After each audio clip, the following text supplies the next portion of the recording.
এদিকে আজকের সবচেয়ে বড় খবর, যা দেখলে রীতিমতো আপনাদের চোখ কপালে উঠে যাবে। বিমান থেকে মার্কিন স্থলবাহিনীর ওপর ঐতিহাসিক হামলা। ৭০ বছরে এমন ঘটনা ঘটেনি, যা করে দেখালো ইরান। পরমাণু অস্ত্র সামনে আনল ইরান। এবার সরাসরি ওয়াশিংটনে হামলা করবে ইরান। ইরানের ভয়ঙ্কর সারপ্রাইজ, সৌদি আরবে কেয়ামত শুরু। এ নিয়ে থাকবে আজকের একটি গুরুত্বপূর্ণ প্রতিবেদন। ৭০ বছরের ইতিহাস ভেঙে দিল ইরান। পুরনো F-5 উড়ে এসে মার্কিন ঘাঁটিতে বোমা। লজ্জায় মার্কিন বিমান বাহিনীর সাবেক প্রধান। যে আমেরিকা গত ৭ দশক ধরে শত্রু বিমানকে তার স্থলবাহিনীর কাছে পৌঁছাতেই দেয়নি, সেই আমেরিকার একটি ঘাঁটিতে কিভাবে শত্রুর যুদ্ধ বিমান এসে বোমা ফেলে চলে গেল। ১৯৫৩ সালের কোরিয়ান যুদ্ধের পর থেকে মার্কিন স্থলবাহিনীর ওপর শত্রু বিমানের হামলার ঘটনা অত্যন্ত বিরল। ভিয়েতনামে মার্কিন ঘাঁটিতে রকেট, মর্টার ও স্থলভিত্তিক হামলা হয়েছে। ইরাক ও আফগানিস্তানেও মার্কিন বাহিনী ড্রোন ও ক্ষেপণাস্ত্র হামলার মুখে পড়েছে। কিন্তু শত্রু যুদ্ধ বিমান এসে মার্কিন স্থলবাহিনীকে বোমা মেরে চলে যাবে। এদিকে ইরানের পরমাণু অস্ত্র ঠেকাবে না যুক্তরাষ্ট্র? তবে কি পরাজয় মেনে নিল ডোনাল্ড ট্রাম্প? পরমাণু অস্ত্র থেকে কত দূরে ইরান? এ নিয়ে থাকবে আজকের একটি গুরুত্বপূর্ণ প্রতিবেদন। ওয়াশিংটনের ক্যাপিটাল হিল কিংবা পেন্টাগনের শীর্ষ সিকিউর ব্রিফিং রুম। বাইরে শান্ত নীরবতা হলেও ভেতরে তখন তীব্র স্নায়ুচাপ। পেন্টাগনের সুউচ্চ স্ক্রিনে জ্বলজ্বল করছে দুটি দৃশ্য। একদিকে ইরানের নাতানজ ও ফোর্দোর মাটির শত ফুট গভীরে নিঃশব্দে ঘুরতে থাকা হাজার হাজার উন্নত ক্যাসকেড সেন্ট্রিফিউজ, আর অন্যদিকে হরমুজ প্রণালীতে থমকে দাঁড়ানো বিশালাকার সব তেলের ট্যাঙ্কার। মার্কিন ভাইস প্রেসিডেন্ট জেডি ভ্যান্স যখন লাইভ ক্যামেরার সামনে এসে চরম বরফ শীতল কণ্ঠে ঘোষণা করলেন, আমেরিকানদের জন্য তেল ও গ্যাসের দাম কম রাখাই আমাদের প্রথম লক্ষ্য, ইরানকে পারমাণবিক অস্ত্র অর্জন থেকে ঠেকানো দ্বিতীয় অগ্রাধিকার, তখন পশ্চিমা রাজনীতির চাকা যেন এক মুহূর্তের জন্য থমকে গেল। এদিকে ইরানের আকাশ সীমায় এবার আর ঢুকতে পারবে না যুক্তরাষ্ট্রের যুদ্ধবিমান। আইআরজিসির বড় ঘোষণা। বিরামহীনভাবে তৈরি হচ্ছে ইরানের বিমান প্রতিরক্ষা ব্যবস্থা। এ নিয়ে থাকবে আজকের একটি গুরুত্বপূর্ণ প্রতিবেদন। ইরানে যুক্তরাষ্ট্র ও ইসরায়েলের টানা ৪০ দিনের হামলা লক্ষ্য ছিল ইরানের সামরিক সক্ষমতাকে দুর্বল করে দেওয়া। কিন্তু যুদ্ধ শেষ হওয়ার পর ইরানের পক্ষ থেকে এবার আসছে সম্পূর্ণ ভিন্ন এক দাবি। ইরানের ইসলামিক বিপ্লবী গার্ড বাহিনী বা আইআরজিসি বলছে, মার্কিন ইসরায়েলি হামলার পরও থামেনি ইরানের বিমান প্রতিরক্ষা ব্যবস্থার উৎপাদন ও সরবরাহ, বরং যুদ্ধ চলাকালীন কিছু প্রতিরক্ষা সরঞ্জামের উৎপাদন হার আগের চেয়ে আরও বেড়েছে।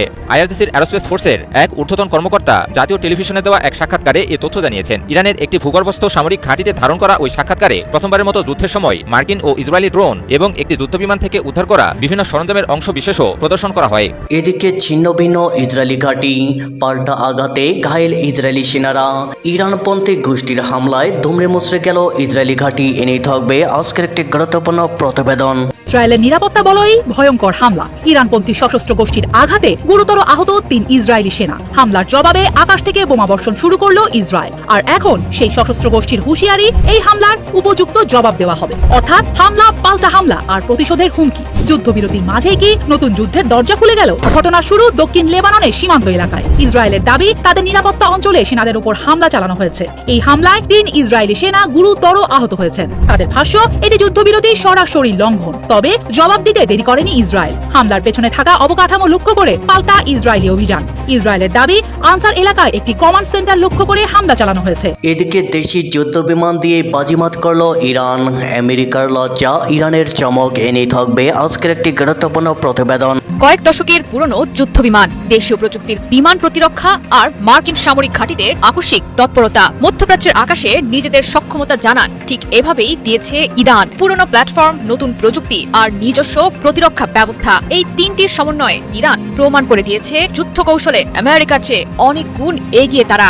শুধু যুদ্ধবিমান নয়, ওয়াশিংটনের সঙ্গে টানা ৬ মাস হতে চলা যুদ্ধে বিমান প্রতিরক্ষা খাতেও বেশ বড় ধরনের অগ্রগতি করেছে তেহরান। সম্প্রতি এমনটাই জানিয়েছেন আইআরজিসির এক বিমান প্রতিরক্ষা বিশ্লেষক। তার দাবি, সম্পূর্ণ দেশীয়ভাবে তৈরি করা হয়েছে ইরানের বর্তমান আকাশ প্রতিরক্ষা ব্যবস্থা। একটি স্ক্রু থেকে শুরু করে ক্ষেপণাস্ত্র বা প্রয়োজনীয় কোনো যন্ত্রাংশ ইরানের বাইরে থেকে এনে ব্যবহার করা হয়নি, যা প্রমাণ করে দেয় সামরিক কৌশলে বেশ বড় ধরনের পরিবর্তন এনেছে ইরান। এদিকে আমেরিকা ভয়ঙ্কর যে সত্য এতদিন লুকিয়েছিল। আমেরিকা জাহাজ সরালেও পরাজয়ের লক্ষণ স্পষ্ট। এনেই থাকবে আজকের একটি গুরুত্বপূর্ণ প্রতিবেদন। মার্কিন নৌবাহিনীর সবচেয়ে শক্তিশালী পারমাণবিক রণতরী ইউএসএস আব্রাহাম লিঙ্কনের ভেতরে ঠিক কি ঘটেছিল তা জানলে যে কোনো মানুষের গা শিউরে উঠবে। বিশ্বজুড়ে নিজেদের অপ্রতিরোধ্য ক্ষমতার দাপট দেখানো ওয়াশিংটন দুনিয়ার চোখ থেকে অত্যন্ত চতুরতার সাথে আড়াল করে রেখেছিল এক নিষ্ঠুর বিভীষিকাময় সত্য। মাসের পর মাস ধরে মার্কিন নাবিকেরা কি ধরনের অমানবিক নরক যন্ত্রণা সহ্য করেছিলেন, কিভাবে এক এক করে নাবিকেরা মানসিক ভারসাম্য হারিয়ে সমুদ্রে ঝাঁপ দিয়ে আত্মহত্যার পথ বেছে নিচ্ছিলেন, পেন্টাগনের চেপে রাখা সেই খবর বাইরে এসে পুরো বিশ্ববাসীকে কাঁপিয়ে দিয়েছে। এদিকে 3 ফ্রন্টে লড়াইয়ের জন্য প্রস্তুত ইয়েমেন। তারা 3 শত্রুর বিরুদ্ধে সমান্তরালে লড়ছে। এ নিয়ে থাকবে আজকের একটি গুরুত্বপূর্ণ প্রতিবেদন। আর কোনো বিকল্প নেই। সৌদি আরবকে এবার পূর্ণাঙ্গ যুদ্ধে যেতেই হবে। যতই দেশটি পিছনে হাঁটুক না কেন, একটু বারুদের গন্ধ পেলেই উড়ে যাবে রিয়াদের তেল ক্ষেত্র, বিদ্যুৎ অবকাঠামো, পানি বিশুদ্ধকরণ কেন্দ্র এবং বিমানবন্দর। শুধু সৌদি কেন, আরও 2টো ফ্রন্টে লড়াইয়ের জন্য প্রস্তুত ইয়েমেন। প্রথম ফ্রন্ট ইসরায়েল, যুক্তরাষ্ট্র, ব্রিটেন। দ্বিতীয় সৌদি। তৃতীয় ফ্রন্ট ইয়েমেনের অভ্যন্তরে। এই হুঁশিয়ারি ইয়েমেনের প্রতিরোধ আন্দোলনের সর্বোচ্চ নেতৃত্বের। এদিকে এবার ভারতের বিরুদ্ধে পাকিস্তানের যুদ্ধ ঘোষণা। পানি না দিলেই হবে রক্তারক্তি। এনেই থাকবে আজকের একটি গুরুত্বপূর্ণ প্রতিবেদন। 14 আগস্ট ছিল পাকিস্তানের স্বাধীনতা দিবস। ঐতিহ্যবাহী দিনটিতে চিরপ্রতিদ্বন্দ্বী ভারতকে কঠোর বার্তা দিয়ে রেখেছেন পাকিস্তানের প্রধানমন্ত্রী শাহবাজ শরীফ। ভারতের সাথে দীর্ঘদিনের অমীমাংসিত কাশ্মীর ও সিন্ধু নদের পানি বন্টন চুক্তি নিয়েও নয়াদিল্লির কড়া সমালোচনা করেন তিনি। এমনকি পাকিস্তানের সার্বভৌমত্ব ও নিরাপত্তার উপর কোনো আঘাত এলে তা গুড়িয়ে দেওয়া হবে বলেও ভারতকে হুঁশিয়ারি দিয়েছেন শাহবাজ শরীফ। বৃহস্পতিবার পাকিস্তানের 79তম স্বাধীনতা বার্ষিকী উপলক্ষে আয়োজিত এক অনুষ্ঠানে শাহবাজ শরীফ জানান, ভবিষ্যতে ভারত ঝামেলা করতে এলে এর জবাব হবে ভয়াবহ। 2025 সালের মে মাসের চেয়েও বেশি শক্তি প্রয়োগ করে ভারতকে জবাব দেওয়া হবে বলে ঘোষণা দেন পাকিস্তানের প্রধানমন্ত্রী। আমেরিকা যদি ইরানের উপরে পরমাণু বোমা হামলা চালায়, তাহলে ইরান সারা বিশ্বে মার্কিন ঘাঁটিগুলো দখল করে নেবে, এমন ঘোষণা দিয়েছেন ইরানের একজন জেনারেল।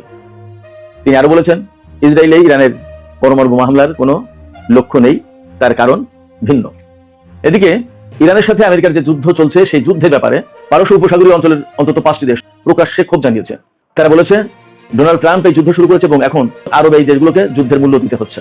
ইরানের পার্লামেন্টের একজন শীর্ষ নেতা আজ সরাসরি ডোনাল্ড ট্রাম্পকে বলেছেন, হরমুজ নিয়ে হুমকি দেওয়ার বদলে নিজের নিরাপত্তা নিয়ে ভাবা উচিত। শুধু এটুকু হলে কথা ছিল না, তিনি সঙ্গে যোগ করেছেন, এমন পরিস্থিতিও তৈরি হতে পারে যখন ট্রাম্পকে প্রাণ বাঁচাতে খাবার বোঝাই একটা ট্রাকে আশ্রয় নিতে হবে। দর্শক বন্ধুরা, আজ 16 আগস্ট বিকেলবেলা এই মুহূর্তে মধ্যপ্রাচ্য থেকে আসা সবচেয়ে গুরুত্বপূর্ণ খবরগুলো একসঙ্গে আপনাদের জন্য সাজিয়ে এনেছি। ট্রাম্প বলেছিলেন 4 সপ্তাহে শেষ হয়ে যাবে এই যুদ্ধ। 6 মাস পার হয়ে গেছে, আর এখন আমেরিকার নিজের প্রতিরক্ষা সচিবের কাছেই প্রশ্ন উঠছে, অস্ত্র কোথায় গেল? একটা যুদ্ধ যেটা শুরু হয়েছিল আকাশে আধিপত্য দেখানোর জন্য, সেটা এখন আমেরিকার নিজের অস্ত্র ভান্ডার, নিজের নৌবাহিনীর মনোবল আর নিজের অর্থনীতিকে গিলে খাচ্ছে। আজকের প্রতিবেদনে দেখব ইরানের বিরুদ্ধে যুদ্ধ চালাতে গিয়ে আমেরিকা ঠিক কি হারিয়েছে। 70 বছরের ইতিহাস ভেঙে দিল ইরান। পুরনো F-5 উড়ে এসে মার্কিন ঘাঁটিতে বোমা। লজ্জায় মার্কিন বিমান বাহিনীর সাবেক প্রধান। যে আমেরিকা গত 7 দশক ধরে শত্রু বিমানকে তার স্থলবাহিনীর কাছে পৌঁছাতেই দেয়নি, সেই আমেরিকার একটি ঘাঁটিতে কিভাবে শত্রুর যুদ্ধ বিমান এসে বোমা ফেলে চলে গেল। 1953 সালের কোরিয়ান যুদ্ধের পর থেকে মার্কিন স্থলবাহিনীর উপর শত্রু বিমানের হামলার ঘটনা অত্যন্ত বিরল। ভিয়েতনামে মার্কিন ঘাঁটিতে রকেট, মর্টার ও স্থলভিত্তিক হামলা হয়েছে। ইরাক ও আফগানিস্তানেও মার্কিন বাহিনী ড্রোন ও ক্ষেপণাস্ত্র হামলার মুখে পড়েছে। কিন্তু শত্রু যুদ্ধ বিমান এসে মার্কিন স্থলবাহিনীকে বোমা মেরে চলে যাবে। রাত তখন গভীর, কুয়েতের আকাশে নিস্তব্ধতা। মার্কিন সামরিক ঘাঁটি ক্যাম্প বুহরিং জুড়ে তখন এক অদৃশ্য যুদ্ধের প্রস্তুতি। রাডার সক্রিয়, আকাশ প্রতিরক্ষা ব্যবস্থা সতর্ক, চারপাশে হাজার হাজার মার্কিন সেনা। হঠাৎ আকাশের অন্ধকার চিরিয়ে খুব নিচ দিয়ে ছুটে এলো 3টি যুদ্ধ বিমান। এতটাই নিচ দিয়ে যে কোথাও কোথাও তারা বিদ্যুতের তারের নিচ দিয়ে উড়ে গেল। বিমানগুলো কোনো আধুনিক স্টেলথ ফাইটার নয়, কোনো F-35 নয়, কোনো F-22 নয়, বরং প্রায় 5 দশক পুরনো আমেরিকান প্রযুক্তিরই এক যুদ্ধ বিমান F-5 টাইগার। কিন্তু এবার সেই পুরনো বিমানই উড়ে এলো আমেরিকার বিরুদ্ধে, আর তারপর মার্কিন সামরিক ঘাঁটির উপর শুরু হলো বোমা বর্ষণ। এমন একটি ঘটনা যা আমেরিকার 7 দশকের আকাশ আধিপত্যের ইতিহাসে বিরল এক দাগ তৈরি করেছে। সাবেক মার্কিন air force general Glen VanHerck পরে বলেছিলেন, একজন এয়ারম্যান হিসেবে আমার কাছে এটা বলা সত্যি বিব্রতকর যে এমন ঘটনা ঘটেছে। কিন্তু কিভাবে প্রায় 50 বছরের পুরনো 3টি F-5 এত শক্তিশালী মার্কিন প্রতিরক্ষা ব্যবস্থার চোখ ফাঁকি দিয়ে কুয়েতে ঢুকে পড়লো? আরো বড় প্রশ্ন, তারা বোমা ফেলে নিরাপদে ফিরে গেল কিভাবে?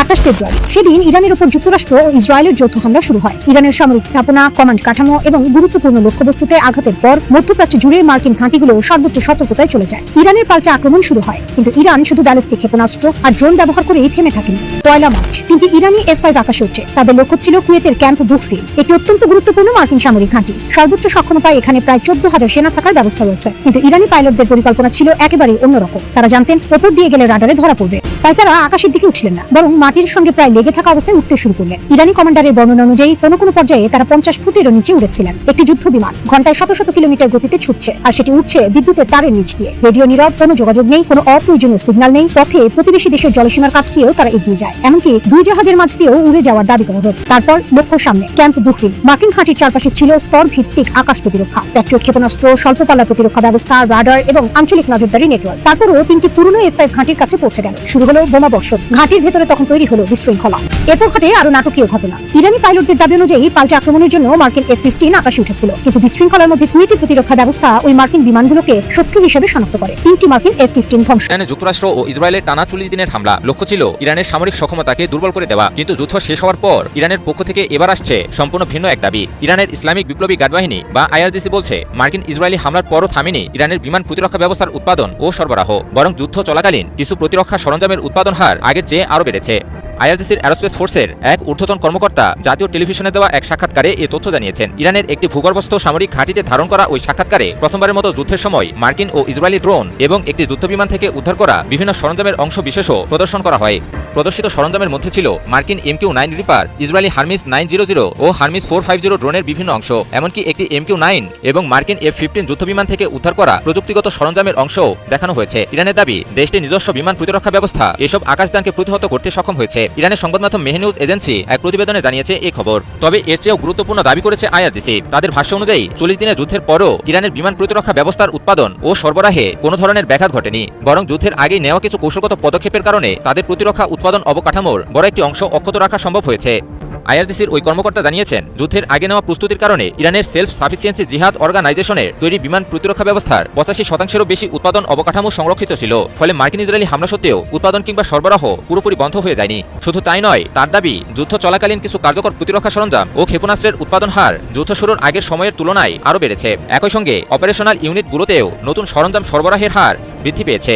ইরানের জন্য বিমান প্রতিরক্ষা ব্যবস্থা কেন এত গুরুত্বপূর্ণ সেটিও স্পষ্ট, কারণ সাম্প্রতিক সংঘাতে মার্কিন ও ইসরায়েলি বিমান ও ড্রোন হামলা মোকাবিলায় আকাশ প্রতিরক্ষাই ছিল তেহরানের অন্যতম প্রধান প্রতিরোধ ব্যবস্থা। ফলে এই ব্যবস্থার উৎপাদন অব্যাহত রাখা মানে ভবিষ্যৎ যে কোনো হামলার জন্য নিজেদের প্রস্তুত রাখার চেষ্টা। বিশ্লেষকরা বলছেন, যুদ্ধের মাঝে উৎপাদন অবকাঠামো অক্ষত থাকার IRGCর দাবিটি ইরানের দীর্ঘদিনের স্বনির্ভর প্রতিরক্ষা শিল্প কৌশলের একটি গুরুত্বপূর্ণ দিক সামনে নিয়ে এসেছে। ইসরায়েলের নিরাপত্তা বলয়ই ভয়ঙ্কর হামলা। ইরানপন্থী সশস্ত্র গোষ্ঠীর আঘাতে গুরুতর আহত 3 ইসরায়েলি সেনা। হামলার জবাবে আকাশ থেকে বোমা বর্ষণ শুরু করলো ইসরায়েল, আর এখন সেই সশস্ত্র গোষ্ঠীর হুঁশিয়ারি, এই হামলার উপযুক্ত জবাব দেওয়া হবে, অর্থাৎ হামলা পাল্টা হামলা আর প্রতিশোধের হুমকি। যুদ্ধবিরতির মাঝেই কি নতুন যুদ্ধের দরজা খুলে গেল? ঘটনার শুরু দক্ষিণ লেবাননের সীমান্ত এলাকায়। ইসরায়েলের দাবি, তাদের নিরাপত্তা অঞ্চলে সেনাদের উপর হামলা চালানো হয়েছে। এই হামলায় 3 ইসরায়েলি সেনা গুরুতর আহত হয়েছেন। তাদের ভাষ্য, এটি যুদ্ধবিরতির সরাসরি লঙ্ঘন। তবে জবাব দিতে দেরি করেনি ইসরায়েল। হামলার পেছনে থাকা অবকাঠামো লক্ষ্য করে পাল্টা ইসরায়েলি অভিযান। ইসরায়েলের দাবি, আনসার এলাকায় একটি কমান্ড সেন্টার লক্ষ্য করে হামলা চালানো হয়েছে। সেখানে ইরান সমর্থিত গোষ্ঠীটির রাদওয়ান ফোর্সের এক ব্যাটালিয়ন কমান্ডার আলী সামির আল হাজ হাসান নিহত হয়েছেন। আরও কয়েকজন সদস্য নিহতের দাবিও করেছে ইসরায়েলি বাহিনী। কিন্তু এখানেই পরিস্থিতি থেমে নেই। লেবাননের স্বাস্থ্য মন্ত্রণালয়ের হিসাবে ইসরায়েলি হামলায় অন্তত 11 জন নিহত হয়েছেন, আহত হয়েছে আরো অনেকে। অর্থাৎ একদিকে ইসরায়েলি সেনাদের উপর হামলা, অন্যদিকে তার জবাবে দক্ষিণ লেবাননে ভয়াবহ পাল্টা আঘাত। আর এর মাঝেই ভেঙে পড়ছে যুদ্ধবিরতির কাঠামো।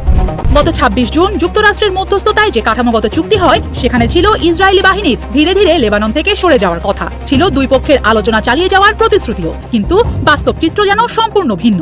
ইসরায়েল এখনো দক্ষিণ লেবাননের বিভিন্ন এলাকায় সামরিক উপস্থিতি ধরে রেখেছে। বর্তমান অভিযানে তাদের বাহিনী লেবাননের ভেতরে 10 কিলোমিটারেরও বেশি এগিয়েছে বলে লেবাননের পক্ষ থেকে দাবি করা হয়। আর এই উত্তেজনার মধ্যেই সামনে এসেছে আরও কঠিন বার্তা।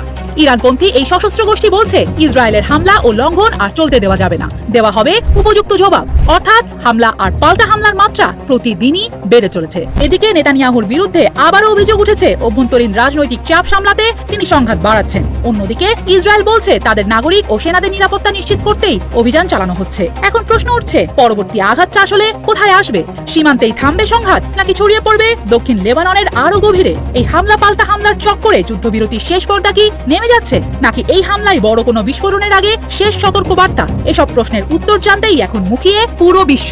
ওয়াশিংটনের ক্যাপিটাল হিল কিংবা পেন্টাগনের শীর্ষ সিকিউর ব্রিফিং রুম। বাইরে শান্ত নীরবতা হলেও ভেতরে তখন তীব্র স্নায়ুচাপ। পেন্টাগনের সুউচ্চ স্ক্রিনে জ্বলজ্বল করছে দুটি দৃশ্য। একদিকে ইরানের নাতানজ ও ফোর্দোর মাটির শত ফুট গভীরে নিঃশব্দে ঘুরতে থাকা হাজার হাজার উন্নত ক্যাসকেড সেন্ট্রিফিউজ, আর অন্যদিকে হরমুজ প্রণালীতে থমকে দাঁড়ানো বিশালাকার সব তেলের ট্যাঙ্কার। মার্কিন ভাইস প্রেসিডেন্ট জেডি ভ্যান্স যখন লাইভ ক্যামেরার সামনে এসে চরম বরফ শীতল কণ্ঠে ঘোষণা করলেন, আমেরিকানদের জন্য তেল ও গ্যাসের দাম কম রাখাই আমাদের প্রথম লক্ষ্য। ইরানকে পারমাণবিক অস্ত্র অর্জন থেকে ঠেকানো দ্বিতীয় অগ্রাধিকার। তখন পশ্চিমা রাজনীতির চাকা যেন এক মুহূর্তের জন্য থমকে গেল। যে যুক্তরাষ্ট্র কয়েক দশক ধরে জিরো নিউক্লিয়ার ইরান জোটে বিশ্ব শাসন করেছে, তারা আজ খোঁজ স্বীকার করছে তেলের দাম পারমাণবিক বোমার চেয়েও বেশি স্পর্শকাতর। ইরান পারমাণবিক বোমা বানানো থেকে আসলে আর কত দূরে দাঁড়িয়ে আছে?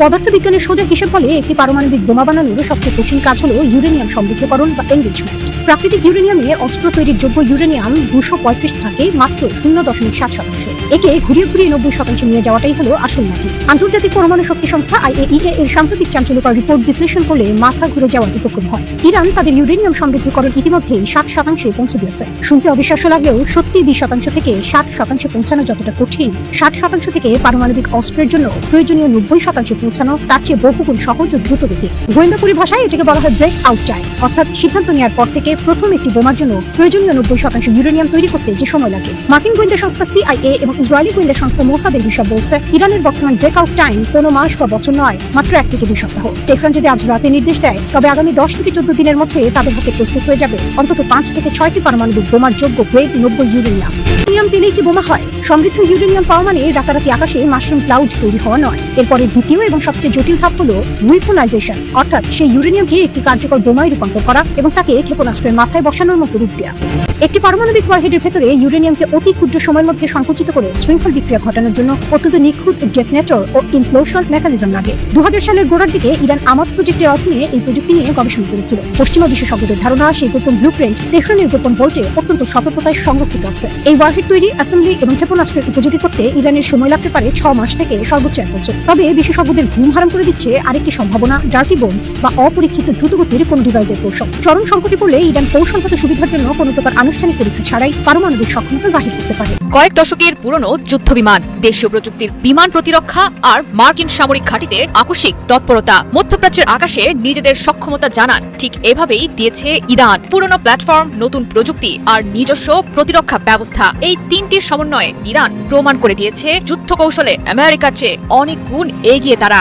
শুধু যুদ্ধবিমান নয়, ওয়াশিংটনের সঙ্গে টানা 6 মাস হতে চলা যুদ্ধে বিমান প্রতিরক্ষা খাতেও বেশ বড় ধরনের অগ্রগতি করেছে তেহরান। সম্প্রতি এমনটাই জানিয়েছেন IRGCর এক বিমান প্রতিরক্ষা বিশ্লেষক। তার দাবি, সম্পূর্ণ দেশীয়ভাবে তৈরি করা হয়েছে ইরানের বর্তমান আকাশ প্রতিরক্ষা ব্যবস্থা। একটি স্ক্রু থেকে শুরু করে ক্ষেপণাস্ত্র বা প্রয়োজনীয় কোনো যন্ত্রাংশ ইরানের বাইরে থেকে এনে ব্যবহার করা হয়নি, যা প্রমাণ করে দেয় সামরিক কৌশলে বেশ বড় ধরনের পরিবর্তন এনেছে ইরান। প্রতিপক্ষকে দেখিয়ে দিতে চাইছে প্রযুক্তিগত সক্ষমতায় আগের তুলনায় অনেকটাই এগিয়েছে মোজতবা খামেনির সেনারা। ওয়াশিংটনের সঙ্গে প্রায় 6 মাস হতে চলা যুদ্ধে তেহরান বুঝে গেছে বিদেশি প্রতিরক্ষা ব্যবস্থার ওপর এককভাবে নির্ভর করলে যুদ্ধে জয়লাভ করা অনেকটাই কষ্টসাধ্য। তাছাড়া সংঘাত শুরুর আগেই ইরানের কাছে থাকা রুশ নির্মিত S-300 ও পেচরা ব্যবস্থা অকার্যকর হয়ে পড়ায় নিজেদের আকাশ প্রতিরক্ষা ব্যবস্থার ওপর আরও মনোযোগী হয়েছে ইরান, আর এর সুফলও পেয়েছে তাৎক্ষণিকভাবেই। IRGCর প্রতিরক্ষা বিশ্লেষকের দাবি, দেশীয় আকাশ প্রতিরক্ষার উপর নির্ভর করেই এখন পর্যন্ত প্রতিটি $30 লাখ মূল্যের প্রায় 24টি MQ-9 রিপার ড্রোন ধ্বংস করেছে ইরান। ধারণা করা হচ্ছে এসব ড্রোন ধ্বংসের ফলে এখন পর্যন্ত প্রায় $3 কোটি ক্ষতির মুখে পড়েছে পেন্টাগন।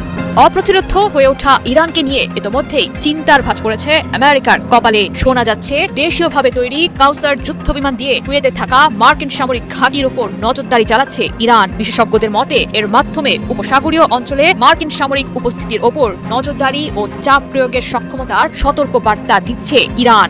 তবে শুধু নজরদারি নয়, একটি পুরনো F-15 যুদ্ধবিমান মেরামত করে কুয়েতে থাকা মার্কিন সামরিক ঘাঁটি ক্যাম্প বুহরিংয়ে হামলা চালিয়েছে তেহরান। সম্প্রতি এমনটাই দাবি করেছেন অবসরপ্রাপ্ত মার্কিন জেনারেল গ্লেন ভ্যান হার্ক। তার দাবি, ঘটনাটির মাধ্যমে গেল কয়েক দশকের মধ্যে প্রথমবারের মতো মার্কিন বিমান বাহিনীকে ইরানের F-15 যুদ্ধবিমানের মুখোমুখি হতে হলো। হামলার ঘটনায় বিস্মিত খোদ মার্কিন সেনারাও। প্রশ্ন উঠেছে, পুরনো ও সীমিত সক্ষমতার যুদ্ধবিমান দিয়ে কিভাবে মার্কিন সামরিক ঘাঁটিতে আঘাত হানতে সক্ষম হলো ইরান? যদিও ইরানের বিমান বাহিনীর বার্তা স্পষ্ট, বলছে মধ্যপ্রাচ্যের আকাশসীমার পুরোটাই এখন ইরানের দখলে।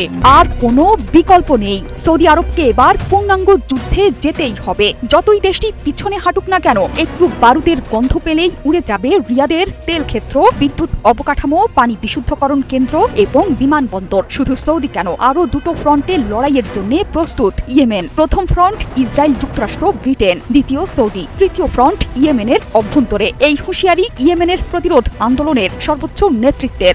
এবার ইসরায়েল, সৌদি আরব, যুক্তরাষ্ট্র এবং ব্রিটেনকে মোকাবিলায় 12 বছরের অভিজ্ঞতাকে কাজে লাগিয়েছে প্রতিরোধ বাহিনী। এই সশস্ত্র বাহিনী বর্তমানে অস্ত্রাগার, সৌদি সামরিক স্থাপনা এবং অন্যান্য সামরিক অবকাঠামোর মধ্যেই হামলা সীমাবদ্ধ রাখছে। শুধু তাই নয়, সতর্কতার সাথে নির্বাচিত হচ্ছে লক্ষ্যবস্তু। ইয়েমেনের দাবি, ক্ষয়ক্ষতি বিশেষ করে নিহতের সংখ্যা গোপন করছে রিয়াদ। সৌদির সামরিক শিবিরে অবস্থানরত ইয়েমেনীয়দের সরে গিয়ে নিজের জীবন রক্ষার আহ্বান জানিয়েছে প্রতিরোধ কক্ষ। এমনকি এটা হলে তাদের পুরস্কৃত করার ঘোষণাও দিয়েছে যোদ্ধারা। বর্তমানে 3 রণাঙ্গনে লড়াইয়ের জন্য প্রস্তুত এই প্রতিরোধ যোদ্ধারা। এর মধ্যে প্রথমটি ইসরায়েল, যুক্তরাষ্ট্র এবং ব্রিটেন, দ্বিতীয়টি সৌদি আরব আর তৃতীয় রণাঙ্গন দেশের অভ্যন্তরে। তবে স্বদেশী ইয়েমেনীয়দের বিরুদ্ধে যুদ্ধের চাইতে ইসরায়েল যুক্তরাষ্ট্রের বিরুদ্ধে যুদ্ধকে 1000 গুণ বেশি পছন্দ করবে প্রতিরোধ যোদ্ধারা। এখন আর সৌদি আরবের কোনো চুক্তিতে বিশ্বাসী নয় ইয়েমেন, কারণ প্রতিরোধ বাহিনীর বিরুদ্ধে যুদ্ধে যোগ দেওয়ার জন্য ইয়েমেনেরই আরেক গোষ্ঠীকে নিজেদের দোসর বানিয়েছে সৌদি আরব। এই কর্মকর্তার মতে আগ্রাসনের বদলে আগ্রাসন, অবরোধের বদলে অবরোধ, এই সমীকরণে রিয়াদের সঙ্গে কোনো চুক্তি চায় না ইয়েমেন। তাদের স্পষ্ট দাবি, যে কোনো আলোচনা শুরুর আগেই সৌদি আরবকে আগ্রাসন বন্ধ করে তুলতে হবে অবরোধ, আর তা না হলে পর্যায়ক্রমে বৃদ্ধি পাবে প্রতিরোধ আন্দোলনের তৎপরতা। পূর্ণাঙ্গ হামলা হবে তেল ক্ষেত্র, বিদ্যুৎ কাঠামো, পানি শোধনাগার এবং বিমানবন্দরে। সৌদির পাশাপাশি ইয়েমেনের লক্ষ্যবস্তু ইসরায়েল, সেটি পাশের সোমালিয়া হোক বা অন্য কোথাও। যে কোনো ইসরায়েলি উপস্থিতিকে লক্ষ্যবস্তু করবে রিয়াদ। এর আগে মঙ্গলবার মোখায় সৌদি সামরিক ঘাঁটি, অস্ত্রের ডিপো ও কমান্ড হেডকোয়ার্টার এবং মারিবের তাদাইন ক্যাম্পে হামলা চালায় ইয়েমেন বাহিনী। এই হামলায় বিপুল সংখ্যক ব্যালিস্টিক মিসাইল এবং ড্রোন ব্যবহার হয়েছে। শুধু তাই নয়, এতে নিহত হয়েছে কয়েক ডজন সৌদি এবং সৌদি সমর্থিত যোদ্ধা। মঙ্গলবার বাব আল মানদেব প্রণালীত পণ্যবাহী জাহাজে হামলা চালিয়েছে ইয়েমেন। মারা গেছেন 3 জন নাবিক। 2 আগস্ট ছিল পাকিস্তানের স্বাধীনতা দিবস। ঐতিহ্যবাহী দিনটিতে চিরপ্রতিদ্বন্দ্বী ভারতকে কঠোর বার্তা দিয়ে রেখেছেন পাকিস্তানের প্রধানমন্ত্রী শাহবাজ শরীফ। ভারতের সাথে দীর্ঘদিনের অমীমাংসিত কাশ্মীর ও সিন্ধু নদের পানি বন্টন চুক্তি নিয়েও নয়াদিল্লির কড়া সমালোচনা করেন তিনি। এমনকি পাকিস্তানের সার্বভৌমত্ব ও নিরাপত্তার ওপর কোনো আঘাত এলে তা গুড়িয়ে দেওয়া হবে বলেও ভারতকে হুঁশিয়ারি দিয়েছেন শাহবাজ শরীফ। বৃহস্পতিবার পাকিস্তানের 79তম স্বাধীনতা বার্ষিকী উপলক্ষে আয়োজিত এক অনুষ্ঠানে শাহবাজ শরীফ জানান, ভবিষ্যতে ভারত ঝামেলা করতে এলে এর জবাব হবে ভয়াবহ।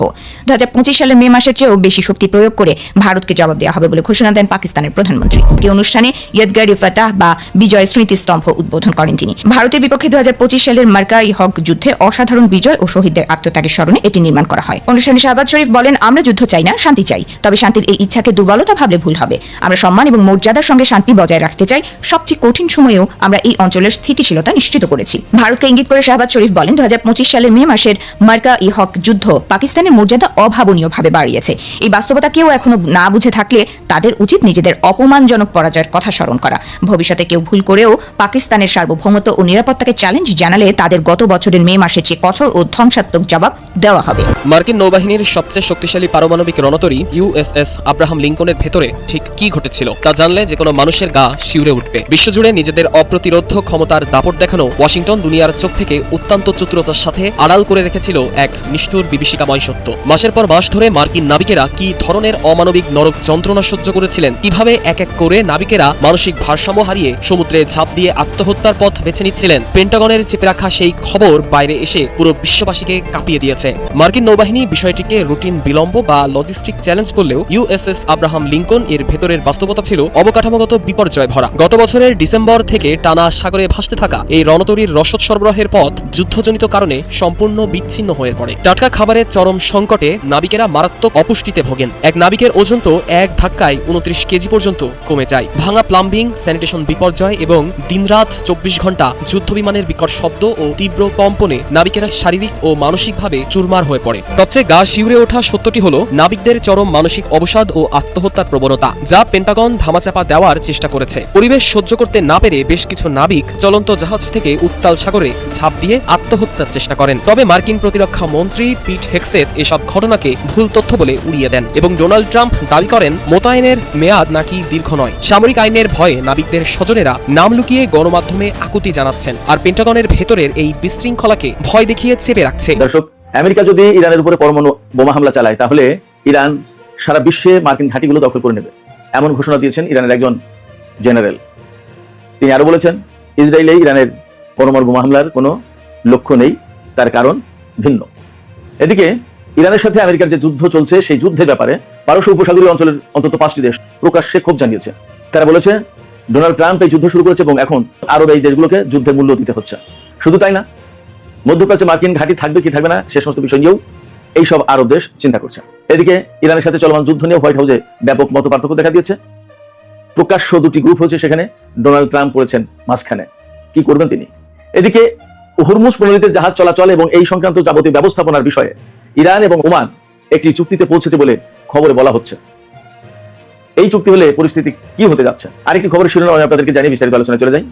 সেটি হচ্ছে মার্কিন প্রেসিডেন্ট ডোনাল্ড ট্রাম্প গতকাল বলেছেন যে যুদ্ধে বিজয়ের পরপরই হরমুজ প্রণালী আমেরিকার অংশ বলে তিনি ঘোষণা করবেন।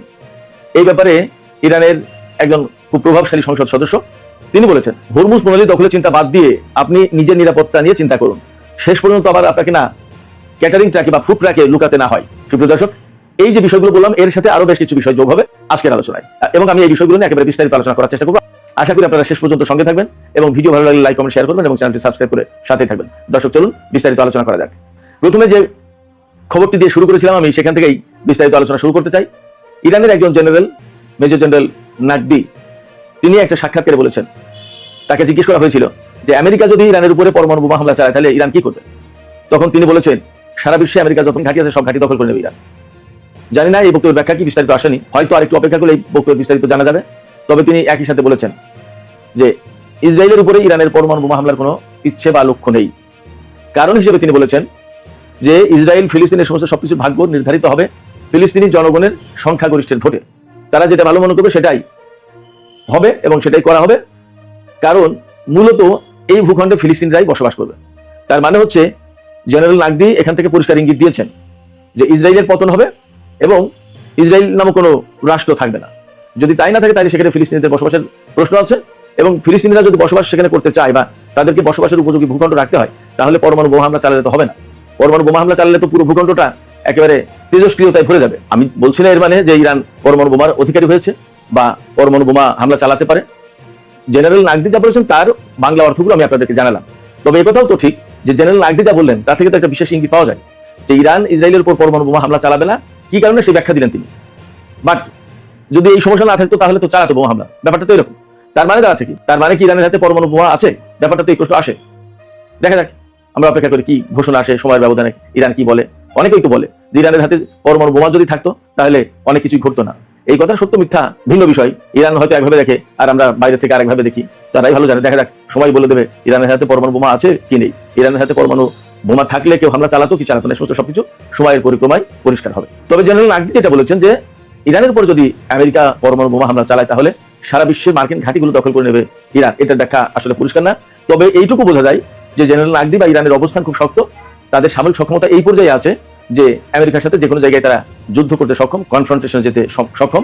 এবং এখান থেকে হয়তো একথাও বেরিয়ে আসে যে বিশ্বের যে কোনো জায়গায় ইরান হামলা চালানোর সক্ষমতা রাখে। তার কথা থেকে এইটাই বেরিয়ে আসে। আমরা জানি না আসলে প্রকৃত অবস্থা কি, আর একটু সময় গেলে হয়তো বোঝা যাবে। এদিকে খুবই গুরুত্বপূর্ণ খবর ওয়াশিংটন পোস্টে বেরিয়েছে। পারস্য উপসাগরীয় অঞ্চলের অন্তত 5টি দেশ, সৌদি আরব, কুয়েত, বাহরাইন, কাতার এবং সংযুক্ত আরব আমিরাত, এই 5টি দেশ বলছে যে ডোনাল্ড ট্রাম্প ইরানের বিরুদ্ধে যুদ্ধ শুরু করেছে এবং তাদের সাথে পর্যাপ্ত আলাপ পরামর্শ বা তাদেরকে পর্যাপ্ত খোঁজ খবর না দিয়ে এখন এই যুদ্ধের যে ক্ষয়ক্ষতি, মারাত্মক সংকট, মারাত্মক বিপদ, এইগুলো তাদেরকে ফেস করতে হচ্ছে এবং যুদ্ধের জন্য মূল্য দিতে হচ্ছে আরব এই দেশগুলোকে। এই কথা বলছেন এই 5টি দেশের নেতারা, ওয়াশিংটন পোস্টকে বলেছেন।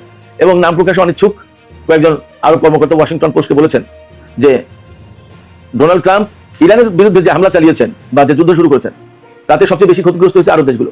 কারণ ইরান আমেরিকায় হামলা চালায়নি, হামলা চালিয়েছে এই সমস্ত আরব দেশে থাকা মার্কিন ঘাঁটিতে, এবং আলটিমেটলি তার জন্য ক্ষয়ক্ষতি হয়েছে এই সমস্ত দেশেই। যার কারণে এখন আরব দেশগুলোর সাথে ডোনাল্ড ট্রাম্পের প্রশাসনের একটা আস্থার ঘাটতি সৃষ্টি হয়েছে। ওয়াশিংটন পোস্টেরই খবর। আরব দেশগুলো মনে করছে মার্কিন প্রশাসন এবং মার্কিন এই সমস্ত ঘাঁটি আরব দেশগুলোকে নিরাপদ করার চেয়ে বরং বিপদের মুখে ঠেলে দিয়েছে, বিপদগ্রস্ত করে তুলেছে, তাদের ক্ষয়ক্ষতি অনিবার্য করে তুলেছে। এই জায়গা থেকেই তারা বিকল্প চিন্তা করছে। এবং বিকল্প চিন্তাটা কি?